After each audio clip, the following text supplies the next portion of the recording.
2024 और 25 में भारत सरकार और राज्य सरकारों में विभिन्न प्रतियोगिता परीक्षाओं में करंट अफेयर्स की भूमिका को देखते हुए आज से हम शुरू कर रहे हैं एक सिलसिला करंट अफेयर्स का। सबसे पहले हम शुरू कर रहे हैं नेशनल करंट अफेयर्स और महीना है जनवरी 2024।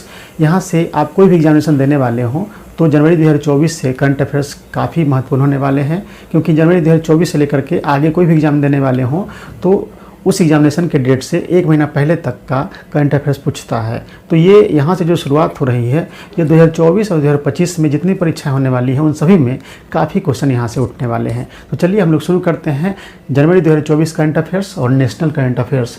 Current affairs national current affairs जनवरी 2024। फ्रेंड्स, आज एक महत्वपूर्ण टॉपिक हम उठाए हैं भारत पार्क, संयुक्त अरब अमीरात। ये भारत पार्क क्या है? तो भारत सरकार ने फैसला लिया है कि संयुक्त अरब अमीरात में एक भारत पार्क का स्थापना करना है। ये भारत पार्क कोई घूमने वाला पार्क नहीं है। ये पार्क क्या है देखते हैं।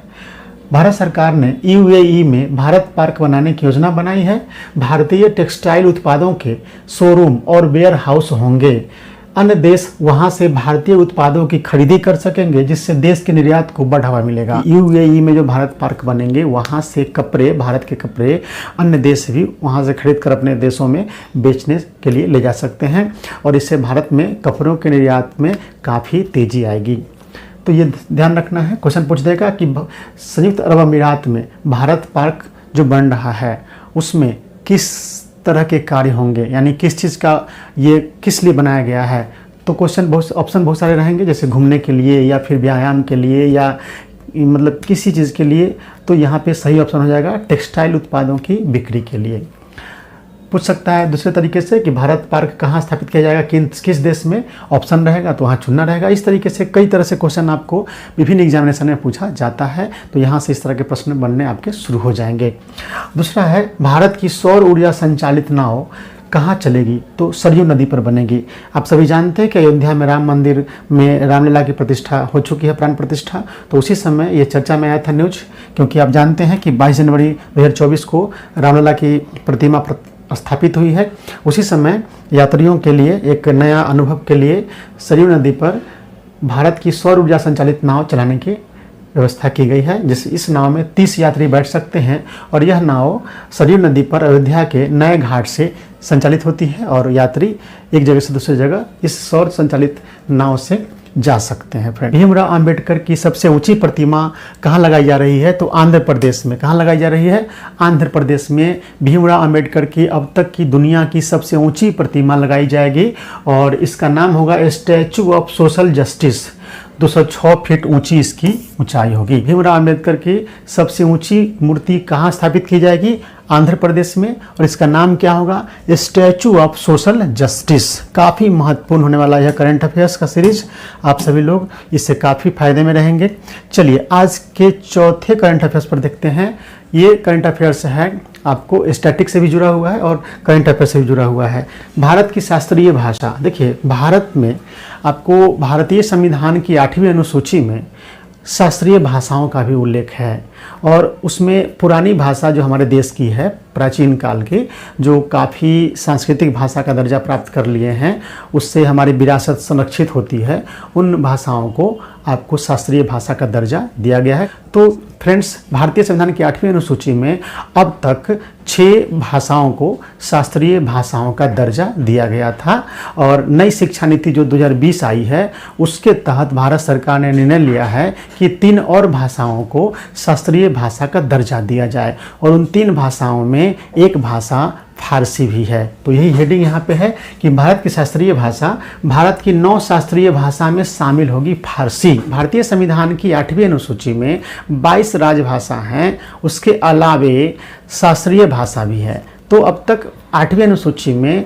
6 भाषाओं को शास्त्रीय भाषा का दर्जा प्राप्त था, लेकिन राष्ट्रीय शिक्षा नीति जो 2020 आई है उसमें निर्णय लिया गया है कि 3 और भाषाओं को शास्त्रीय भाषा का दर्जा दिया जाएगा। तो चलिए देखते हैं। तो सबसे पहले जो भारतीय भाषा जो थी, सांस्कृतिक भाषा का दर्जा दिया गया था, उसे हम लोग देखते हैं। तो सबसे पहले तमिल को 2004 में शामिल की गई थी 8वीं अनुसूची में, यानी कि 8वीं अनुसूची में शामिल होने वाली पहली शास्त्रीय भाषा कौन है? तमिल। और इसे कब शामिल किया गया? 2004 में। उसके बाद आपको संस्कृत को शामिल किया गया 2005 में, कन्नड़ को शामिल किया गया, आप देख सकते हैं कन्नड़ को 2008 में, तेलुगु को 2008 में, मलयालम को 2013 में, उड़िया को 2014 में।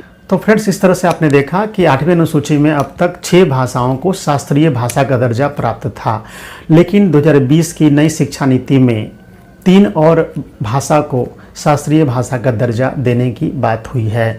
इस तरीके से 8वीं अनुसूची में 22 राजभाषा के साथ साथ अब 9 शास्त्रीय भाषा का भी उल्लेख है। राष्ट्रीय शिक्षा नीति न्यू एजुकेशन पॉलिसी 2020 के तहत पाली, प्राकृत और फारसी को शामिल किया गया है शास्त्रीय भाषा के रूप में। इस तरीके से इन 3 भाषाओं को शास्त्रीय भाषा के रूप में शामिल करने के साथ ही 8वीं अनुसूची में अब शास्त्रीय भाषा की संख्या हो गई है 9। इस तरीके से कह सकते हैं कि फारसी 8वीं अनुसूची में 9वीं शास्त्रीय भाषा के रूप में शामिल की जाएगी। ठीक है, अब देखते हैं हम लोग मानदंड क्या है। देखिए, भारत में जो संस्कृति मंत्रालय है उन्होंने मानदंड तय किया है कि किस भाषा को शास्त्रीय भाषा का दर्जा दिया जाएगा। तो शास्त्रीय भाषा क्लासिकल लैंग्वेज हमारा अतीत में ले जाता है। हमारे प्राचीन भारत के इतिहास में जो पुरानी भाषाएं हैं उन्हें ही ये दर्जा दिया जाता है। जैसे उच्च प्राचीनता वाला ऐतिहासिक ग्रंथ, यानी बहुत प्राचीन ग्रंथ कोई हो, उस भाषा को हम शामिल कर सकते हैं। और विरासत के हिस्से के रूप में कोई पुराना साहित्य उस भाषा से जुड़े हुए हो और उस समय की अतीत पर ये प्रकाश डालते हो। फ्रेंड्स, अब देखते हैं जनवरी में नेशनल करंट अफेयर्स के अंतर्गत आज का 5वां करंट अफेयर्स, जो काफ़ी महत्वपूर्ण होने वाला है। अयोध्या के राम मंदिर में प्राण प्रतिष्ठा, राम मंदिर का डिजाइन बनाया है। ये क्वेश्चन पूछा जा सकता है कि अयोध्या में जो राम मंदिर बना है उसका डिजाइन किसने तैयार किया है। फ्रेंड्स, तो चंद्रकांत सोमपुरा। आप ये क्वेश्चन काफ़ी महत्वपूर्ण हो गया है। चंद्रकांत सोमपुरा जो गुजरात के रहने वाले हैं। रामलला की मूर्ति की प्राण प्रतिष्ठा कब हुई है? 22 जनवरी 2024 को। ये डेट भी ध्यान में रखना है। उसके अलावा भगवान राम की जन्मस्थली ये थी, यहाँ पे उनकी मूर्ति स्थापित की गई है। यजमान की भूमिका निभाया है प्रधानमंत्री श्री नरेंद्र मोदी ने। और शिलान्यास हुआ था इस मंदिर के निर्माण के लिए 5 अगस्त 2020 को।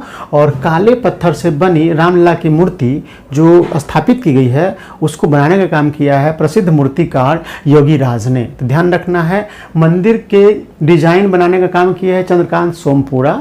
और रामलला की जो मूर्ति बनी है काले पत्थर की, उसका निर्माण किया है योगी राज ने, जो प्रसिद्ध मूर्तिकार हैं। और इसका शिलान्यास हुआ था इस मंदिर का 5 अगस्त 2020 को और बनकर तैयार हुआ और उद्घाटन हो गया है 22 जनवरी 2024 को। तो उद्घाटन का डेट याद रखना है, शिलान्यास का डेट याद रखना है, मंदिर का डिजाइन किसने तैयार किया था और रामलला की मूर्ति किसने बनाई थी, मूर्तिकार कौन था।